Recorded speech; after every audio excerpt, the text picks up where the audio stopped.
I just wake up every morning trying to figure out what can I do to make those things that are great about this country accessible and affordable for all of its people. Sometimes the most powerful of people come from the most unexpected places or circumstances. Powerful in their own right, they are further groomed by their surroundings and their hardships. In 1940, one such powerhouse was born in Sumter, South Carolina, and proceeded to later graduate from South Carolina State University. Well, I grew up in the little town of Sumter, about an hour from the campus. My dad was a fundamentalist minister who pastored at one point in Orangeburg, just a few blocks from South Carolina State's campus, and that's how I first got introduced to South Carolina State. My mom's was a beautician. South Carolina State was the only choice for young Jim. Well, that decision was made early. I said I used to come over here to Orangeburg with my dad, the Rhodes family. They lived on this campus, and I remember playing touch football and that kind of stuff in their front yard, which was located right across from Marsh Hall. And I kind of fell in love with this campus. My mom's wanted me to go north to school. When I was about to graduate, I told her that I'd only received one acceptance, and that was to South Carolina State. I did not tell her that I'd never fill out any application except South Carolina State, so I couldn't have gotten accepted anyplace else. This is the only school I ever wanted to go to. We asked Congressman Clyburn if he ever told his mother. Yeah, a long time after I graduated. During his time at SC State College, women couldn't leave the campus without an escort.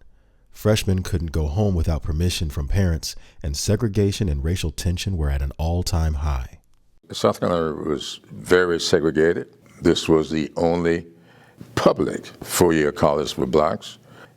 So the state maintained rigid control over the school because of the reaction to the Brown v. Board of Education decision. We came to the conclusion that our fight was not just with the authorities downtown, that we had a big fight that we needed to wage on this campus.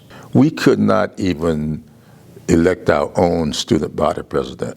My most memorable day on this campus was March 15, 1960, which was the day that I was arrested. I was not the only one. There were over 300 of us. They made the decision, I'm saying they because Ida Quincy Newman, who was the field secretary for the NAACP, Matthew Perry was our attorney. They met with us in preparation for the trial. And it says, somebody must take the stands. And the first person up is going to be you, Clyburn. The calculation was, my father was a minister and my mother a beautician. So nobody could fire my dad but his congregation. And nobody could boycott my mom's but the black folks whose hairs it. And some of the students had come back to the campus and they had gotten food to bring us. And this little 95-pounder came toward me with a hamburger in her hands. I reached for it, she pulled it back, broke it in half, gave me half of the hamburger, she ate the other half. I was really hungry that day because I didn't have anything to eat all day. And I was so grateful for that half hamburger. I married her 18 months later. And so that was how Emily and I met. If nothing else, a beautiful union was spawned from the jailhouse. Emily and Jim Clyburn went on to marry and have 3 beautiful daughters that to this day are his greatest accomplishment. Well, someone once asked me one time, several years ago, when did you come to the conclusion that you had made it in Washington? And I said to them, when people started referring to me as Mignon Clyburn's father. Mignon had become a commissioner with the Federal Communications Commission, the first African-American woman to ever do it. My greatest accomplishment is that those 3 daughters of mine, I talk to daily. Can't wait to leave here today because I'm going to talk to all 3 of them. Politically, there were many highlights to Congressman Clyburn's career. The most impactful of all of them was meeting Dr. Martin Luther King Jr. in 1960. I met Martin Luther King Jr. the weekend of March 15th, 1960. Remember, we sat in here in Orangeburg back in March. Later, we met on the campus of Shell University and formed what became known as the Student Nonviolent Coordinating Committee. Everybody knows it as SNCC. The decision was made, we need to organize. So we met, the meeting was called for October 1960, this time in Atlanta on the campus of Morehouse College. And King, at this point, was becoming the prominent person in the movement. John Lewis came over from Nashville. I came from Orangeburg along with others. So we got in touch with Dr. King and asked for a meeting. We met that day, was supposed to be for an hour at 10 o'clock in the evening. Well, it turned out it was like 4 o'clock the next morning when we came out of that room. And I called that evening, that incident, my Saul to Paul transformation. The fight for equity has always been at the forefront of Congressman Clyburn's agenda. Having once been quoted saying, "We Democrats need to talk more about our accomplishments," we asked Congressman Clyburn to list a few of his. I had a very successful run as Human Affairs Commissioner. We created the State Human Affairs Commission that's still there today.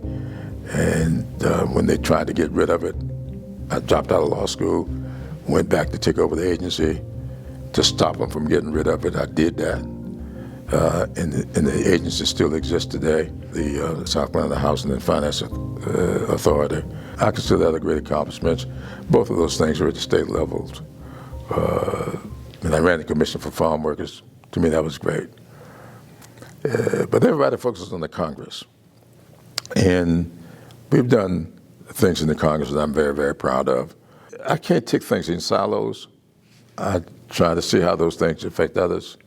I got a lot of flack for creating the Lake Marion Regional Water Commission. It was my legislation that created the so-called accessible, affordable broadband internet for all, the rural energy program.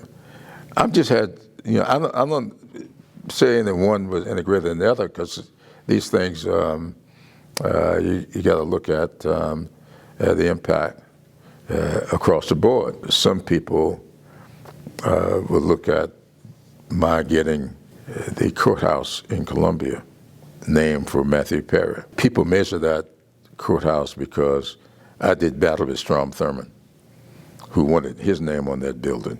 Thurmond, a Republican senator, infamously fought tooth and nail to preserve segregation. I was told that I couldn't win that battle, but Matthew Perry's name is on that building. When I got to Congress and I became chair of the Congressional Black Caucus, there had no black person that had ever been on the Fourth Circuit Court of Appeals. And I made that one of my missions to integrate that court. And Jess Helms, who was the United States Senator from North Carolina, had been stopping a black person from ever getting on the bench. And even there was editorialized, Jesse versus Jim. They concluded, Jesse won, Jim 0. I took that as a challenge. And Roger Gregory won a seat on that court. The most popular thing that I've ever done, of course, had been the Gullah Geechee, the creation of the Gullah Geechee Heritage Corridor. So, ain't no one thing.